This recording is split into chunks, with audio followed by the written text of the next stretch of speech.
नमस्कार। आज मेरे पास एक प्रश्न आया है कि भोजन को पचने के लिए जो सहायक अग्नि है उसकी क्या उपयोगिता है।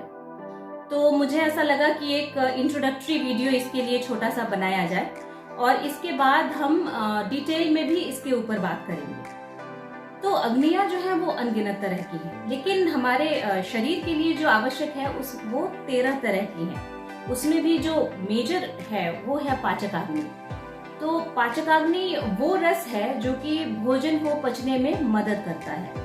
आप इसको एंजाइम्स से कोरिलेट कर सकते हैं, लेकिन पाचकाग्नि इज इक्वल टू एंजाइम्स ऐसा नहीं है। तो अग्नि आपके द्वारा जो खाया गया भोजन है उसका भौतिक स्वरूप, यानी कि डिश में आप जो चीजें ले रहे हैं, और उसके साथ साथ में आपका मानसिक भाव, क्योंकि कई बार ऐसा होता है कि आप क्रोध में खाना खा रहे हैं, आप शोक में खाना खा रहे हैं, जैसे कि आप स्ट्रेस ईटिंग करते हैं, या आप खुश होकर के खाना खा रहे हैं, तो इन सब के ऊपर डिपेंड करती है और वो इन सब से प्रभावित भी होती है। इसके साथ में जब वो अग्नि नॉर्मल रहती है, प्राकृत अवस्था में रहती है, तो जो भी हमने पांचभौतिक आहार खाया है उस आहार को बॉडी के अनुरूप वो ढालती है, या पचन करने के बाद उनको बॉडी को जिन चीजों की आवश्यकता होती है उसके समरूप या एसिमिलेशन जिसको कहते हैं, तो वो एसिमिलेशन में मदद करती है। जब अग्नि अच्छी होती है तो वो भोजन को पचाने में सक्षम रहती है और उसके साथ साथ में शरीर और मन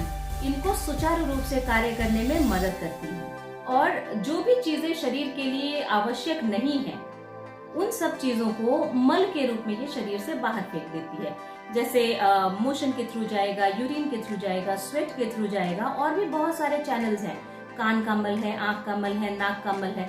तो ये सारी वो चीजें जो हैं जो बॉडी को नहीं चाहिए, उसको ये अग्नि बॉडी से बाहर फेंक देती है। जब अग्नि कमजोर होती है तो पाचन क्रिया व्यवस्थित नहीं होती, और इसके कारण क्या होता है कि जो आप संतुलित आहार लिए हैं, तो संतुलित का मतलब कैलोरी के अकॉर्डिंग नहीं, संतुलित का मतलब षड्रसात्मक, यानी मधुर, अम्ल, लवण, कटु, तिक्त, कषाय जितने रस हैं, तो वो षड्रसात्मक आहार जब आप खाते हैं वो उसको भी पचाने में सक्षम नहीं होते। और इसके कारण क्या होता है कि बॉडी में मल या टॉक्सिन्स, जिसको कि आयुर्वेद की टर्मिनोलॉजी में आम विष कहते हैं, या फिर आप उसे कह सकते हैं कि इनकम्प्लीटली मेटाबोलाइज्ड जो सब्सटेंसेस हैं, तो वो इकट्ठा होना शुरू हो जाते हैं।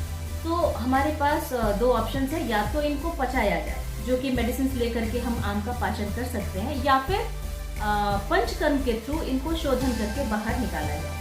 अगर इनको बाहर नहीं निकाला गया तो ये किसी भी बीमारी को उत्पन्न कर सकते हैं। आप अग्नि का ख्याल रखिए, अग्नि आपके स्वास्थ्य का ख्याल रखेगी। आज इतना ही, धन्यवाद।